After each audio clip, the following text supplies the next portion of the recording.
श्याम, मेरा कहने का वो तात्पर्य नहीं था। पुत्र और मां के बीच शब्दों का नहीं, भावों का संबंध होता है मां।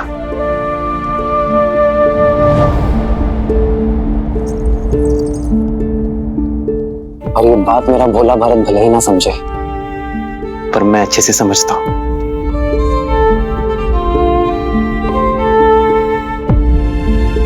पिताश्री का आदेश सुना तो आपको धन्यवाद देने चला आया।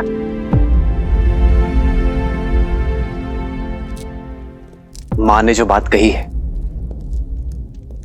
वो मैं कब से अनुभव कर रहा हूं भरत, और तुम्हारा आत्मविश्वास बढ़ाने का प्रयास भी किया है मैंने, पर कभी सफल नहीं हो पाया।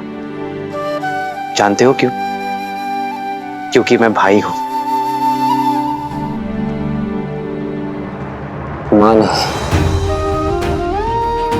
अपने बालक को मधु के भीतर लपेटकर कड़वी औषधि पिलाने की कला मुझ में नहीं है भरत। मां ठीक कहती है भरत, मुझे केवल एक सबल भाई की आवश्यकता नहीं है, अयोध्या को एक प्रबल सेनापति, एक प्रशासक की आवश्यकता है। स्वयं सोचो भरत, हर कार्य में तुम्हें मेरी सहायता, मेरी पहल की आवश्यकता होती है। यदि कल को कहीं मुझे जाना हुआ, अयोध्या से दूर, राज्य से दूर, तो कैसे संभालोगे तुम अयोध्या को? कैसे संभालोगे राज्य और परिवार को? क्या केवल माताओं का ही धर्म है कि अपनी संतान के उज्जवल भविष्य के लिए वर्तमान में दुख सहे? क्या हमारा कोई कर्तव्य नहीं भरत?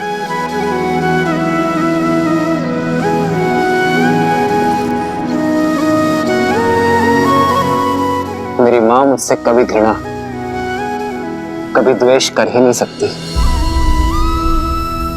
क्योंकि मेरे लिए वो स्वयं उस पुत्र से दूर रहने को सज्ज है जिसे उन्होंने जन्म दिया।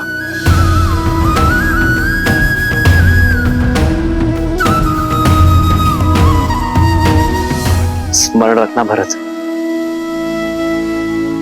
पुत्र को पुत्र हो सकता है, माता को माता नहीं।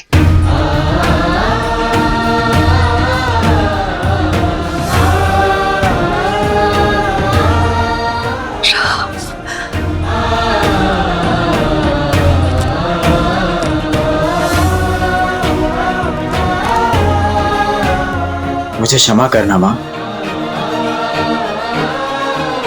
मैं जाने को सज्ज हूं।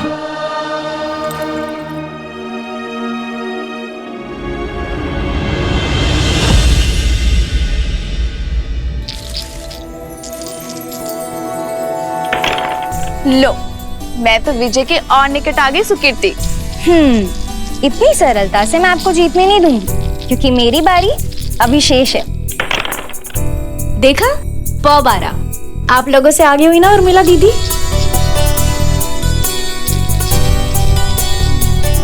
पर सब मुझसे पीछे ही हो। हारने के लिए सच होना मानवी। जीत तो सकती हो उर्मिला दीदी, किंतु केवल तभी जब सीता दीदी के पास है ठीक से ना गिरे।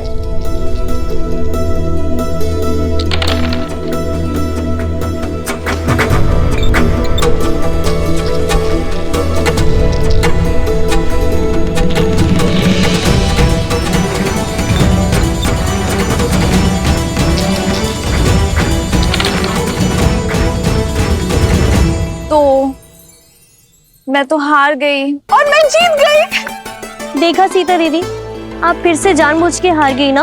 आप हमेशा यही करती है, गार की जैसी विदुषी को अपने ज्ञान से हरा देती है और अपनी बहनों के सामने हमेशा हार जाती हैं। क्योंकि तुम्हारी जीत मेरी जीत है, और अपनों से हारने में जो सुख मिलता है ना, वो 100 विजयों से भी अधिक है।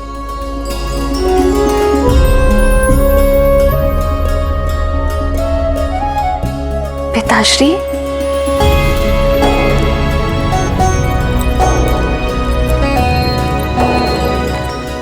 प्रणाम पिताश्री। दीर्घायु भव। मुझे सीता से कुछ एकांत में बात करनी है।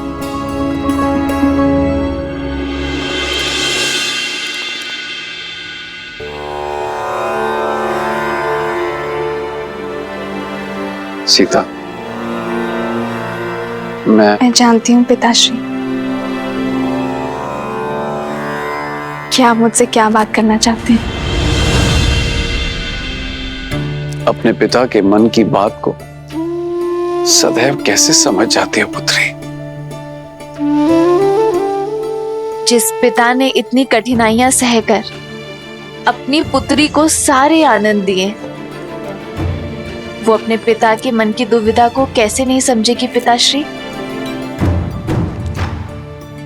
पुत्री की आयु होने पर हर पिता के मुख पर चिंता रहती है और साथ ही आपके मुख पर यह भी उलझन है कि क्या आपकी पुत्री इस विवाह के लिए सज है या नहीं। तो इस उलझन का हल क्या है पुत्री? जब उलझन ही नहीं है तो हल कैसा पिताश्री? मैं आपसे ये नहीं पूछूंगी कि एक कन्या को अपना घर छोड़कर पराये घर में क्यों जाना होता है, क्योंकि मैं जानती हूं कि एक स्त्री में ही इतनी शक्ति होती है कि वो अपना संसार छोड़कर एक नया संसार बना सके, अपने संस्कार, अपने आदर्श आने वाली पीढ़ी को दे सके जो उसने अपने पिता से पाए हैं। पिताश्री, संसार समझता है कि स्त्री का कोई एक घर नहीं होता, जहां जन्मी वो मायका और जहां जाती है वो ससुराल। परंतु पिताश्री, मेरा मानना है कि कन्या सौभाग्यशाली होती है क्योंकि उसके एक नहीं दो घर होते हैं। जहां जन्म लेती है उनसे नाता जुड़ा रहता है और जहां जाती है उन्हें भी अपना बना लेती है। मैं तुम्हें विश्वास दिलाता हूं पुत्री, मैं तुम्हारे लिए सुयोग्य वर ढूंढूंगा, तुम्हारा स्वयंवर रखूंगा। मैं भारत के सबसे पराक्रमी, सबसे समृद्ध राजकुमारों को निमंत्रण भेजूंगा। किंतु पिताश्री, इस स्वयंवर में मैं अपना वर किस आधार पर चुनूंगी?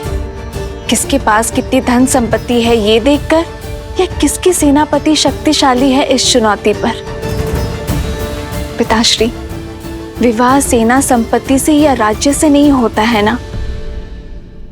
क्या इस स्वयंवर में मैं उस वर को चुन पाऊंगी जिसके साथ मैं जीवन के हर क्षण में प्रसन्न रहूंगी? तुमने तो एक उलझन से निकालकर दूसरी उलझन में डाल दिया पुत्री।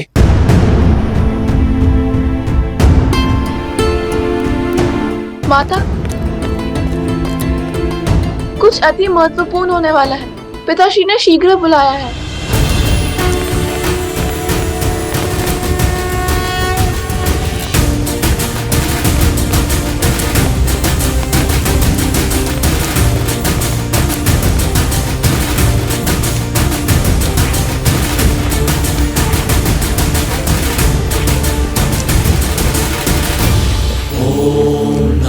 शिवाय, ओम नमः शिवाय, नमः शिवाय,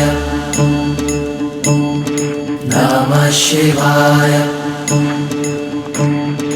नागेन्द्रहाराय त्रिलोचनाय भस्मांगरागाय महेश्वराय नमः शिवाय, नमः शिवाय।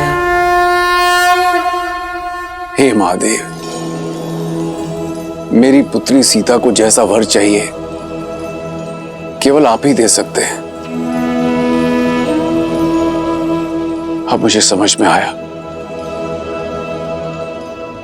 8 वर्ष की आयु में कदाचित सीता का आपका धनुष उठाना मेरे लिए संकेत था कि आप सीता के भविष्य का उत्तरदायित्व उठाएंगे।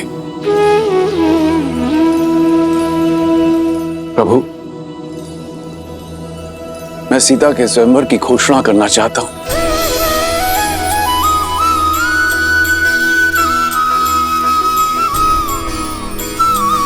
वर का चयन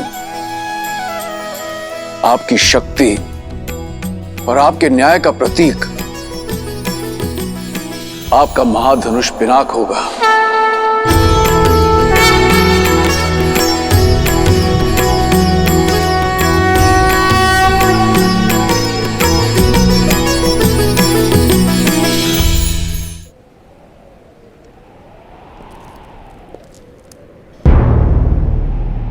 मैं अपनी पुत्री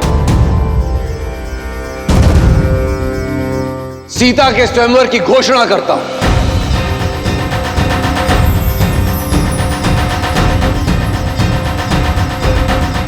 जो व्यक्ति महादेव का धनुष उठाकर उस पर प्रत्यंचा साधेगा, वही व्यक्ति मेरी पुत्री सीता का वर होगा।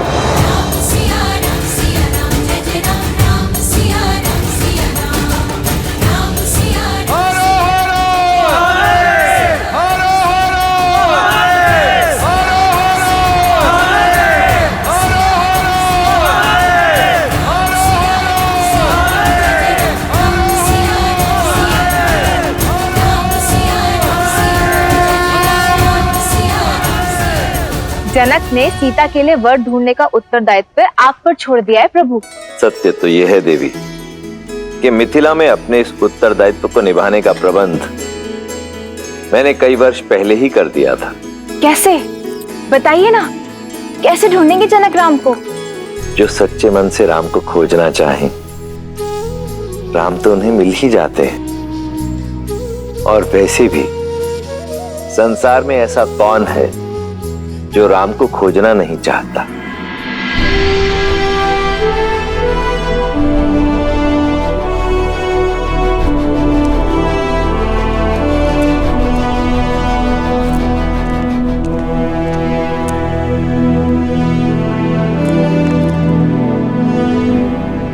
प्रणाम पिताश्री। आयुष्मान भव। मैं कल भोर होने पर कह जा रहा हूं पिताश्री। आपकी अनुमति लेने आया हूं।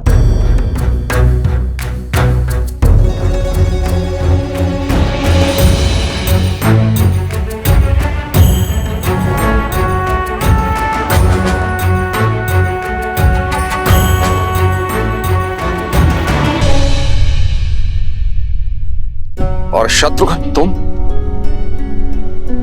तुम कहां जाने के लिए सज्ज हो? पिताश्री, भरत भैया को मेरी आवश्यकता होगी और फिर मेरा भी मन है कि मैं मामा के देश का भ्रमण कराऊं। ये शत्रुघ्न का निर्णय अच्छा है पिताश्री। 1 से 2 सदा श्रेष्ठ होते हैं। यदि आपका मन हो तो मैं जाऊं पिताश्री।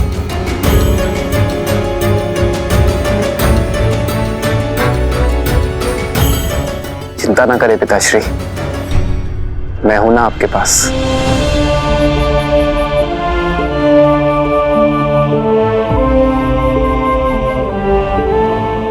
अनुमति है।